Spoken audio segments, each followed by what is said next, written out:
Magdalena's Dream. Trapped between gates, the airport as a liminal space.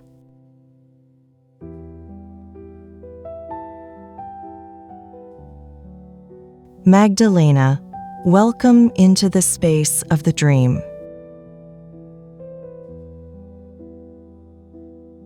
Before we enter your vision, allow yourself a moment of soft immersion. Feel how the air settles around you, like warm, pale mist. Feel how the air settles around you, like warm, pale mist.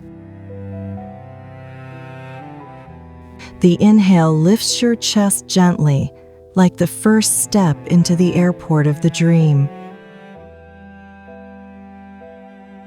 The exhale lets tension drop, lets thoughts fall away, lets the weight slip off the ones that do not need to go with you any further. Your breath becomes a staircase, leading both downward and upward at once, exactly like in the space you dreamed. Toward places you know and places you are just beginning to touch. This is the moment in which you may pause. Here, you can see everything more clearly.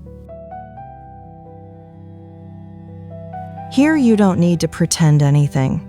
Magdalena, you dreamed. The dream takes place at an airport, a very large glass-walled one. There are many passages here, many escalators, lots of space, and many people.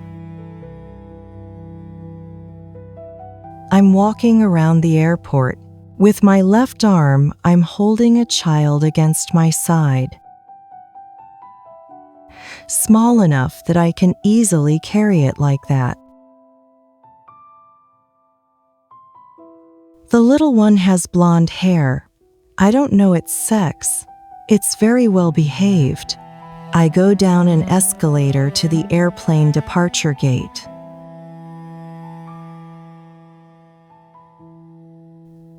In the next moment, I'm going up another escalator to the airplane gate. And like this several times. There are many escalators, many passages. The child in my arms is not disturbed. It is calm. But I am starting to feel uneasy. Through the window, I can see the plane standing there, but I don't know how to get to it. On the left side, beneath the window, I see a young man sitting on a chair. His facial features, full lips, slanted eyes, they are familiar to me. He is beautiful, calm. An Asian man with blonde hair.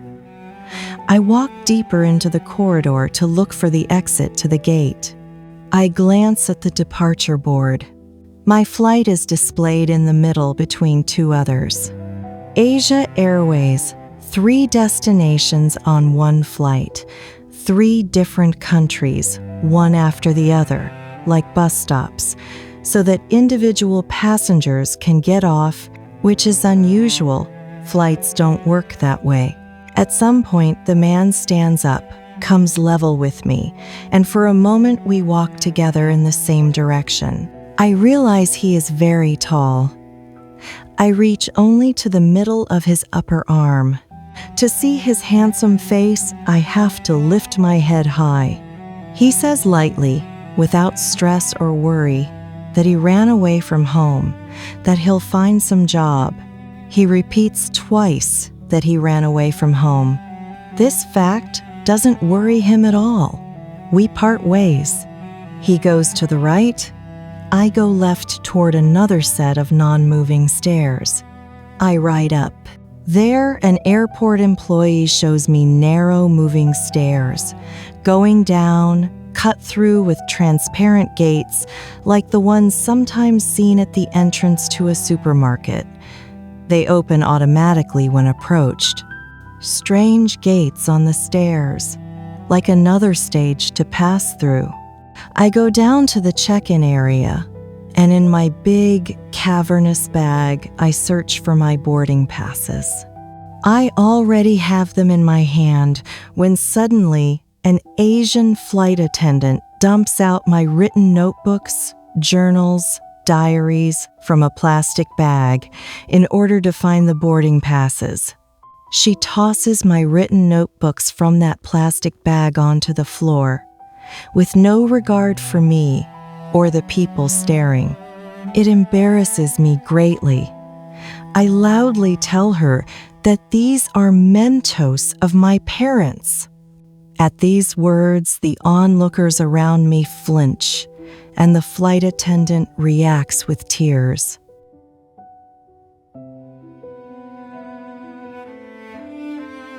She snaps upright, almost at attention, quickly making several bows in apology. Tears run down her cheeks, and I, crouching, still with the blonde child in my arms, gather the notebooks back into my bag. I have the boarding passes in my purse anyway.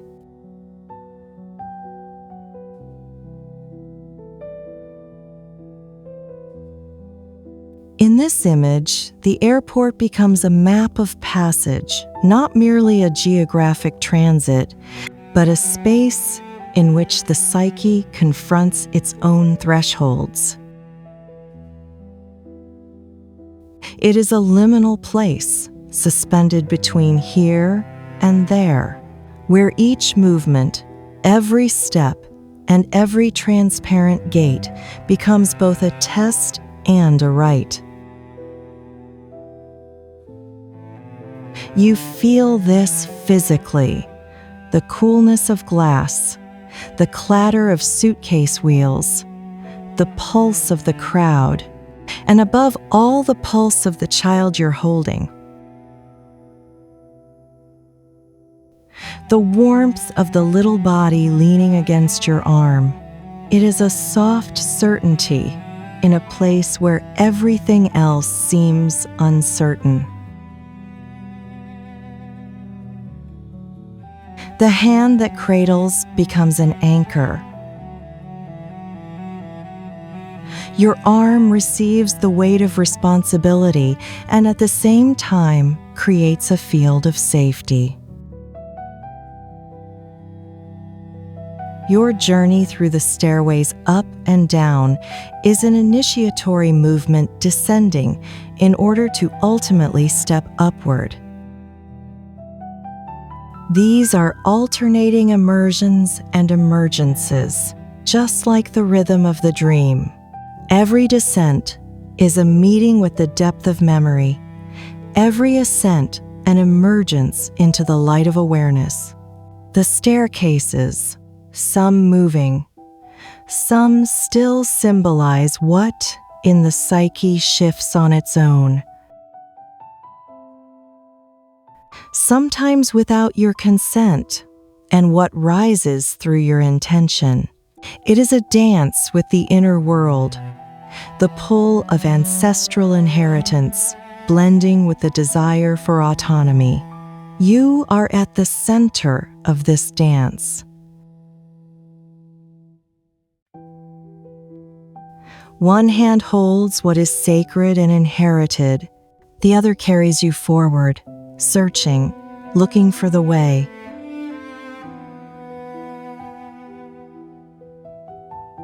The man you meet, the blonde-haired Asian, is different in a way that resists easy categorization.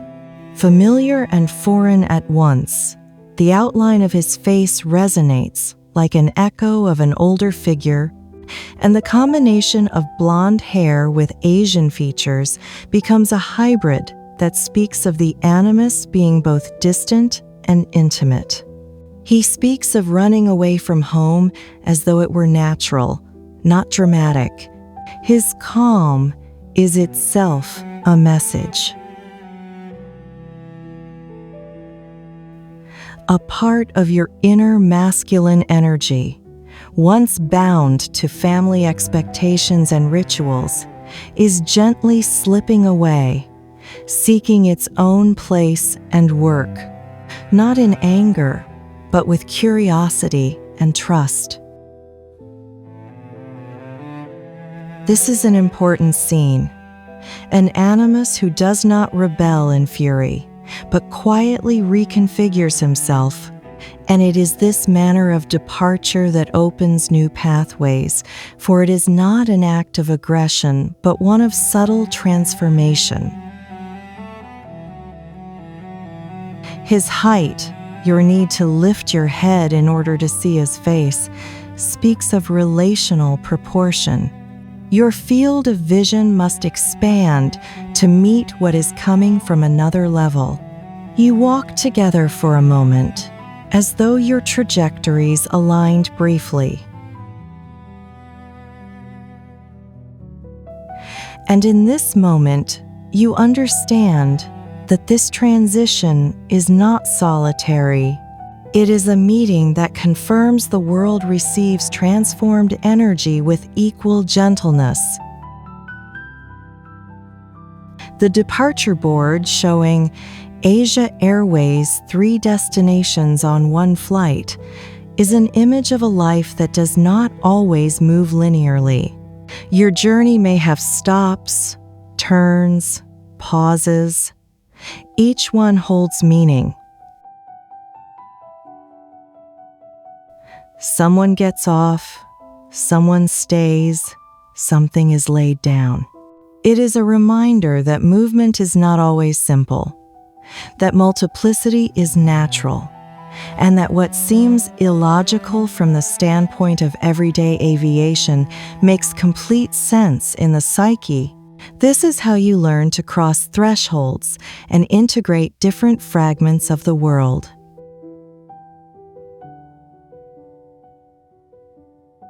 When you stand at check-in and the flight attendant throws your notebooks onto the floor, that harsh gesture becomes not only an external incident, but triggers an internal quake.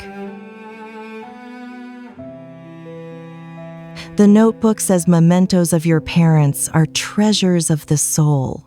Their careless treatment in public exposes you to the gaze of the crowd and exposes the memory of your lineage to trial. Your reaction, your loud protest, your defense of what is sacred activates everything in you that guards the threshold. The crowd flinches, the flight attendant cries, the world pauses. It is a liturgical moment. Your words do not merely restore order. They open a space in which memory is acknowledged and reinstated. The act of crouching, gathering the notebooks, holding the child, this is a ritual of restoration. Here, the material, the notebooks, the written pages joins with the sacred, for caring for your parents' mementos is an act of continuing the line. Within this narrative, alchemy is clear. The notebooks as nigredo, the black heavy matter of the past, the dense contents requiring dissolution and cleansing. Your gathering them and placing them back in your bag is the act of albedo, purification, reclaiming the prelude to rubedo. The new life that arises when memory is transformed into energy. Ready for the onward path.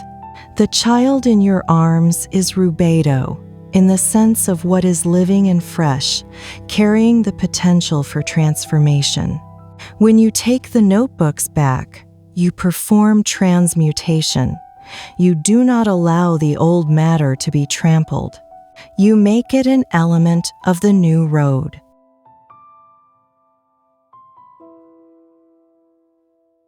Your body naturalistically is working at its limits. Holding the child on one side creates asymmetry, balance, an unspoken burden. This physical sensation mirrors the psyche. You have the sense that one part carries, and the other must keep walking. And this disharmony is where decision begins to form. Crouching, gathering, rising.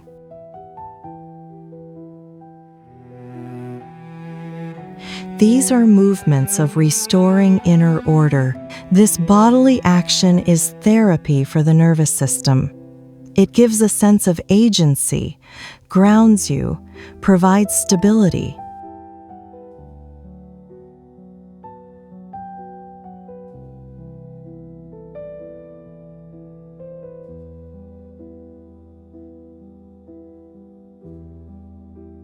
In a socio-anthropological lens, the airport is a public stage where roles and statuses are displayed. The flight attendant as guardian of protocol, the crowd as a mirror of society, you as the individual who stands up and says, "This is memory, this is my heritage."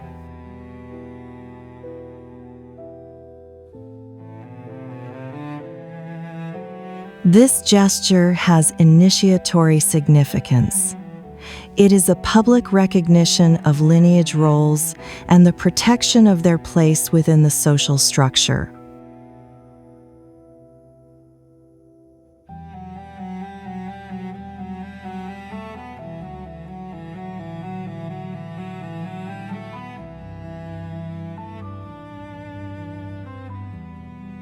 In folk symbolism, what you do tastes like a ritual. You gather the relics and depart with them like a priestess retrieving sacred objects.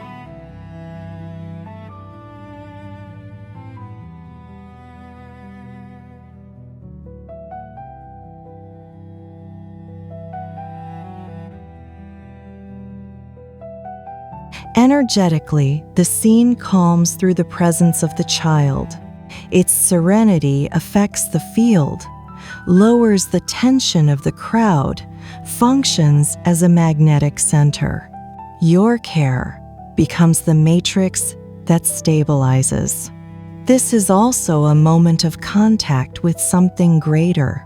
Theosophically, the hybrid man, the gentleness of the flight attendant, the chorus of the crowd, all of it is part of a spiritual web in which memory, transformation, and journey interweave.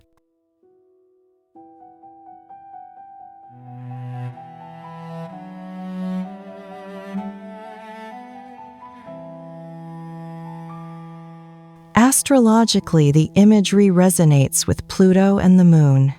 Transformation, the underworld of memory and emotionality, family relics, the ritual of cleansing.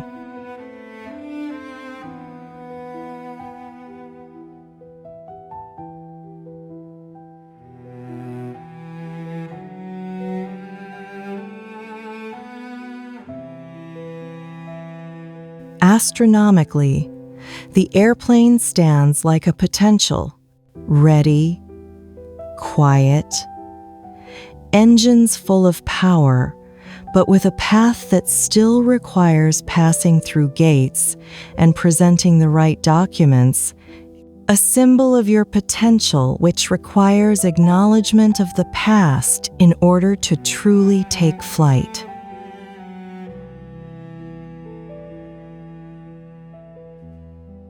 Your act of protest, "These are mementos of my parents," is a pure, magical operative declaration, a spell of boundaries.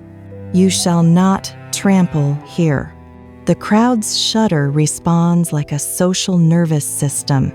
The crying, apologizing flight attendant is an external sign that the boundary has been honored.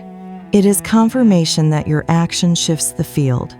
You disrupt the invalid order and recover your rhythm.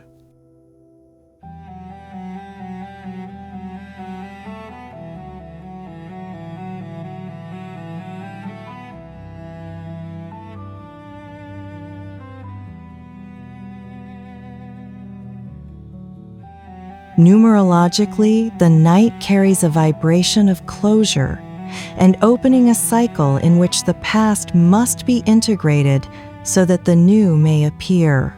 There is a number of harnessing here. One closing of the bag, one step through a gate, one breath, and the journey can begin.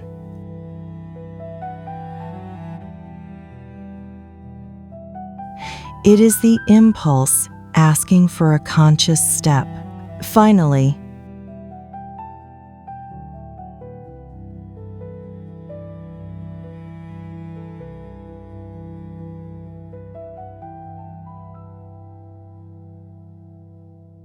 existentially, the dream gives you the message. You walk your own path, even when the crowd watches, even when no one knows your story. It is a call to quiet courage, to standing by what is sacred, and at the same time, to moving forward where your heart wishes to travel.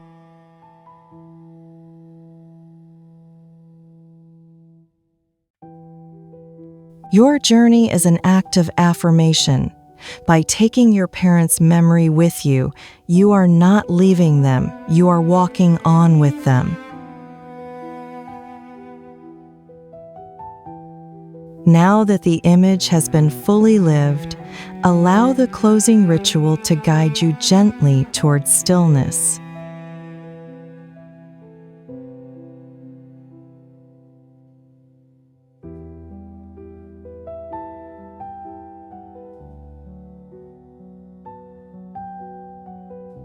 Sit or stand comfortably.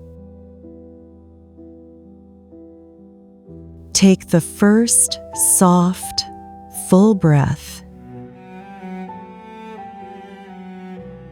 and imagine an empty airport, bright, quiet, without a crowd. The glass walls lit with the warmth of late afternoon. Hold the child, your inner core, in your arms and feel its calm breath. Take the second breath and see before you the bag with the notebooks, now arranged, tied, safe. You gently place them back inside, as though placing there the entire ancestral story you carry.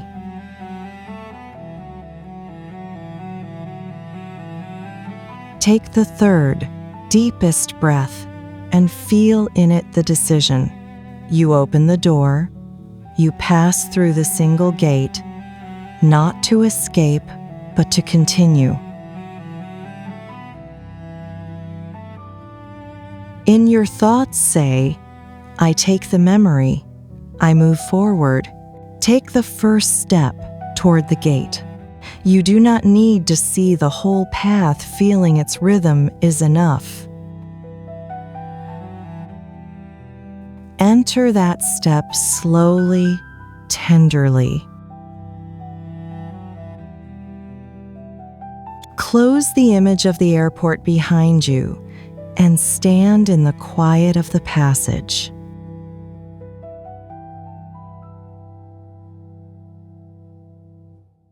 Magdalena.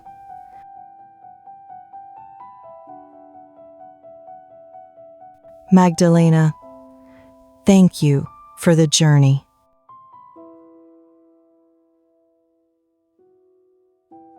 Dream Scribe.